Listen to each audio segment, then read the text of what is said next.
जय श्री श्याम दोस्तों, स्वागत है आप सभी का प्लस पॉइंट क्लासेज के यूट्यूब चैनल पर। आज हम बात करने वाले हैं क्लास 8th के साइंस के इम्पोर्टेंट क्वेश्चंस की, जो हमने आपके लिए सिलेक्ट किए हैं। कुल 30 क्वेश्चन हैं जो हमने सिलेक्ट किए हैं और ये इम्पोर्टेंट क्वेश्चन है जो आपकी एग्ज़ाम में आ सकते हैं। तो आइए देखते हैं किस प्रकार के क्वेश्चन है। आपको इनके उत्तर ज़रूर से याद करके जाने चाहिए। पहला जो क्वेश्चन है वो देखिए कि पहला क्वेश्चन कह रहा है कि ड्रिप तंत्र और छिड़काव तंत्र में अंतर बताइए। तो ड्रिप तंत्र और छिड़काव तंत्र का अंतर ये है कि ड्रिप तंत्र जो है वो समतल भूमि में काम आता है और इसमें बूंद बूंद सिंचाई होती है ताकि जो पानी है वो पौधे की सीधी जड़ों में जाता है। छिड़काव तंत्र में एक नोजल लगी हो टूटी होती है जिससे चारों तरफ खेत में पानी बिखर जाता है और यह असमतल भूमि पर भी काम आ जाता है। ड्रिप तंत्र में पानी की हानि नहीं होती है जबकि छिड़काव तंत्र में पानी की बहुत ज़्यादा हानि होती है। तो इस प्रकार से आपको इसका उत्तर लिखना है। अगला क्वेश्चन देखिए, डॉक्टर के परामर्श के बिना प्रतिजैविक क्यों नहीं लेनी चाहिए? क्योंकि प्रतिजैविक जो दवाइयाँ हैं वो मुख्यतः बैक्टीरिया को मारने के लिए बनाई जाती है, यानी कि जीवाणुओं को रोकने के लिए बनाई जाती है। अगर आप बिना डॉक्टर की सलाह के प्रतिजैविक दवाइयाँ लोगे तो बैक्टीरिया के प्रति धीरे धीरे इसका असर जो है वो ख़त्म हो जाएगा, क्योंकि हमें इतना नॉलेज नहीं होता है कि किस प्रकार कहाँ इसका यूज़ होना चाहिए। अगला क्वेश्चन देखिए तीसरा, कि अर्ध कृत्रिम रेशे क्या होते हैं? तो अर्ध कृत्रिम रेशे वो होते हैं जिन्हें प्रकृति से तो प्राप्त किया जाता है किंतु फिर उसे मानव कुछ ना कुछ रसायनों के द्वारा कठोर कर देता है। इसका बेस्ट एग्जाम्पल है रेयन। रेयन जो है वो प्राप्त तो होता है काष्ठ की लुगदी से, लेकिन फिर इसे कुछ रसायन वगैरह मिला देते हैं और फिर इसे कठोर बना लेते हैं। तो ये आपको पता होना चाहिए, अर्ध कृत्रिम रेशा रेयन होता है। अगला देखिए 4R सिद्धांत क्या है? तो 4R जो सिद्धांत है वो प्लास्टिक से होने वाले पर्यावरण की हानि को रोकने के लिए है। तो क्या होता है इस 4R सिद्धांत में?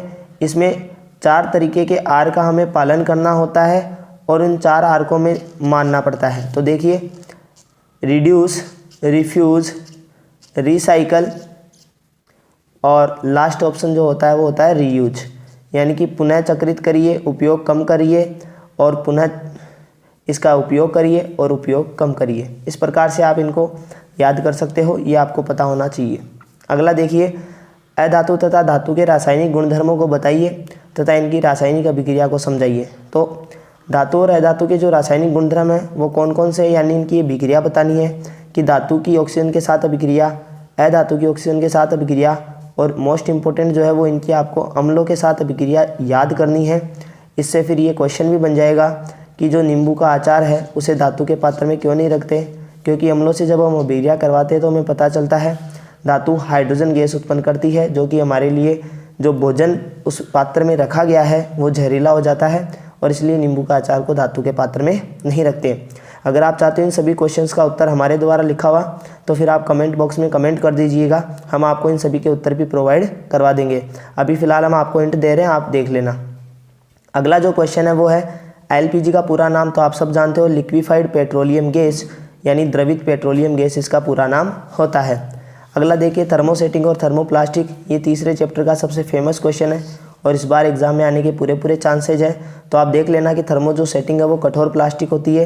एक बार अगर इसे किसी रूप में परिवर्तित कर दिया जाता है तो पुनः वापस उसे सही नहीं किया जा सकता, जबकि थर्मोप्लास्टिक उत्क्रमणीय होती है, इसे बार बार हम डाल करके अलग अलग रूप दे सकते हैं। अगला देखिए धातु और अधातु के उपयोग आपको बताने हैं। इसमें जो मोस्ट उपयोग वो अधातु का है, ग्रेफाइट का, जो कि पेंसिल के अंदर किया जाता है, ये आपको पता होना चाहिए। 9वां क्वेश्चन है मैग्नीशियम रिबन की दहन अभिक्रिया को समझाइए। ये आपके 6वें नंबर का क्वेश्चन है कि मैग्नीशियम की दहन अभिक्रिया कैसे होगी। तो मैग्नीशियम जो है वो ऑक्सीजन के साथ अभिक्रिया कर लेगा, Mg+O2 तो बन जाएगा 2MgO, यानी कि मैग्नीशियम जो है वो इसके साथ अभिक्रिया कर लेगा, आप इसे देख लेना। अगला है आग बुझाने के लिए कौन सी गैस का उपयोग किया जाता है? तो सबको पता है आग बुझाने के लिए हम CO2 गैस का उपयोग करते हैं। इसका अगला क्वेश्चन है पेट्रोलियम के परिष्करण को समझाइए। ये आपके चैप्टर नंबर 5 का क्वेश्चन है, उसमें आपको ये पूरी डिटेल मिल जाएगी किस प्रकार से पेट्रोलियम जो रिफाइनरी होती है वहाँ पर इसका परिष्करण या इसको शुद्ध किया जाता है। अगला है प्रोकैरियोटिक और यूकैरियोटिक कोशिका में अंतर। यह आपके चैप्टर नंबर 8 का क्वेश्चन है, तो आपको वहाँ पर उत्तर मिल जाएगा कि प्रोकैरियोटिक में केंद्रक और केंद्रक झिल्ली प्रकट नहीं होती है, जबकि यूकैरियोटिक में केंद्रक और केंद्रक झिल्ली प्रकट होती है। ये आदिम जाति के जीव है, जबकि ये अभी विकसित जीवों की श्रेणी में आते हैं। आगे देखिए मादा में जनन हार्मोन कौन सा होता है? तो मादा में 2 जनन हार्मोन होते हैं, एक एस्ट्रोजन और दूसरा प्रोजेस्टेरोन। ठीक है, अगला क्वेश्चन देखिए, निषेचन क्रिया को समझाइए। यह आपके 9वें चैप्टर का क्वेश्चन है। वहाँ पर अच्छे से दिया गया है कि नर तथा मादा के युग्मक जो है यानी अंडाणु और शुक्राणु वो मिलकर के एक युग्मनज बनाते हैं और उनके मिलने की इस प्रक्रिया को ही हम निषेचन कहते हैं। अगला जो क्वेश्चन है वो है चाकू नुकीला क्यों होता है, उसके नुकीला होने का कारण। तो नुकीला होने की वजह से उसका जो क्षेत्रफल है वो डिक्रीज हो जाता है यानी कम हो जाता है, और जब क्षेत्रफल कम हो जाता है तो उसका जो दाब है वो बढ़ जाता है, जिससे हमें फल और सब्जी काटने में आसानी होती है। और चाकू के क्षेत्रफल कम करके दाब बढ़ाने के लिए ही उसका क्षेत्रफल कम किया जाता है। अगला है संतुलित और असंतुलित बल क्या है। तो यह आपके 11वें चैप्टर का क्वेश्चन है, आप इसमें भी अंतर लिख देना। अगला क्वेश्चन देखिए कि दाब की परिभाषा, मात्रक और सूत्र लिखिए। ये इंपॉर्टेंट क्वेश्चन है इस बार का। तो देखिए दाब जो है वो एकांक क्षेत्र पर लगाया गया बल है, और मात्रक जो इसका होता है वो पास्कल भी होता है, या फिर आप इसका अन्य मात्रक भी लिख सकते हो। सूत्र जो है वो इसका हो जाएगा दाब बराबर बल बटे क्षेत्रफल। अगला देखिए, खिलाड़ियों के नुकीले जूते पहनने का कारण क्या है। यह आपके चैप्टर नंबर 12 से क्वेश्चन है, घर्षण से। तो आप में इसको लिखना है कि नुकीले जूते पहनने का मुख्य कारण है ताकि खिलाड़ी घर्षण बल को बढ़ा सके, क्योंकि खिलाड़ी जब घर्षण बल को बढ़ा लेते हैं तो उनकी पकड़ जो है वो ज़मीन से मजबूत होती है, और घर्षण बल बढ़ जाने के कारण वो जल्दी से फिसल करके गिरते नहीं हैं। अगला देखिए, घर्षण की हानि तथा घर्षण को कम करने के उपाय। तो घर्षण से बहुत सारी हानियाँ होती है, जैसे कि घर्षण बल लगने के कारण मशीनों के पुर्जे गर्म हो जाते हैं, टूट फूट जाते हैं, हमारी जो चप्पलें हैं वो भी घस जाती है। और इनको कम करने के उपाय में आपको लिखना है कि तेल, ग्रीस या पेंट लगा करके घर्षण को हम कम कर सकते हैं। कैरम बोर्ड के ऊपर भी हम पाउडर डालते हैं और पाउडर डाल करके घर्षण को कम कर देते हैं। अगला क्वेश्चन है आवर्ती तथा आवर्तकाल को समझाइए। तो आवर्ती जो होती है वो 1 सेकंड में किए गए कंपनों की संख्या है, जबकि आवर्तकाल इसका उल्टा होता है कि एक कंपन में लगा गया जो समय होता है वो आवर्तकाल होता है। तो यहाँ पर दोनों में एक संबंध बन जाता है कि आवर्ती बराबर 1/आवर्तकाल। इस प्रकार से ये दोनों एक दूसरे के उल्टे हो जाते हैं। इनके मात्रक भी आपको रखने हैं। आवर्तकाल समय का मात्रक है तो इसका मात्रक सेकंड हो जाएगा। आवर्ती का जो मात्रक है वो HZ यानी कि हर्ट्ज होता है। अगला क्वेश्चन देखिए, कोयल की ध्वनि सुरीली क्यों होती है, या फिर कौवे की ध्वनि बेकार क्यों होती है, या फिर बांसुरी की ध्वनि सुरीली क्यों होती है। इस प्रकार कोई सा भी क्वेश्चन आए आपको इनके आंसर लिखने हैं। ये भी आपको चैप्टर नंबर 13 में मिल जाएगा। विद्युत लेपन की प्रक्रिया को आपको चित्र के साथ समझाना है, और ये इंपॉर्टेंट क्वेश्चन है। तो विद्युत लेपन की पूरी प्रोसेस आपको याद करनी है।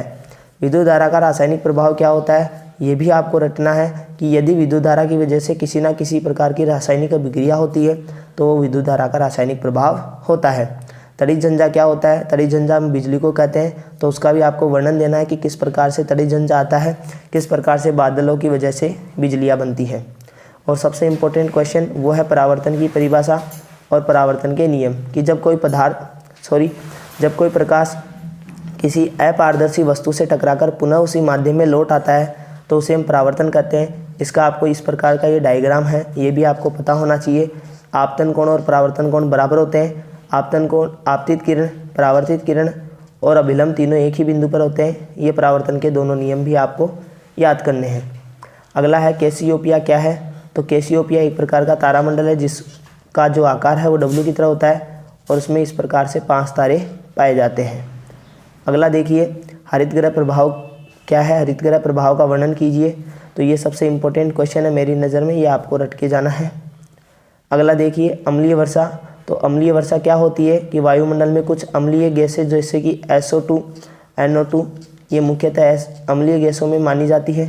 ये जब वर्षा के जल में मिल जाती है तब उसे हम अम्लीय वर्षा कहते हैं। जब वर्षा का जो जल है उसका pH मान 5 से क्या हो जाए कम, तब उसे हम अम्लीय वर्षा कहते हैं। इसके नुकसान क्या है कि इससे त्वचा रोग बहुत ज़्यादा होते हैं या त्वचा का कैंसर भी हो सकता है। वायु प्रदूषण के बारे में आपको टिप्पणी लिखनी है। ये आपका लास्ट का चैप्टर जो है चैप्टर नंबर 18 वहाँ का क्वेश्चन है। मधुमेह रोग किसकी कमी से होता है। तो अग्नाशय ग्रंथि जो हार्मोन स्रावित करती है वो है इंसुलिन हार्मोन, उसकी वजह से मधुमेह रोग होता है। और ये चैप्टर नंबर 10 का क्वेश्चन है। आप और भी हार्मोन्स के बारे में याद कर लेना क्योंकि एक हार्मोन से क्वेश्चन इस बार एग्जाम में आएगा। तो ये था हमारी तरफ से तैयार किया गया साइंस का मॉडल पेपर कैसा लगा कमेंट करके ज़रूर बताना, कैसे ये क्वेश्चन आपको लगे। अगर आप इनका उत्तर चाहते हैं तो हमें कमेंट बॉक्स में कमेंट कर देना। तब तक के लिए तैयारी कीजिए। जय हिंद, जय भारत, वंदे मातरम।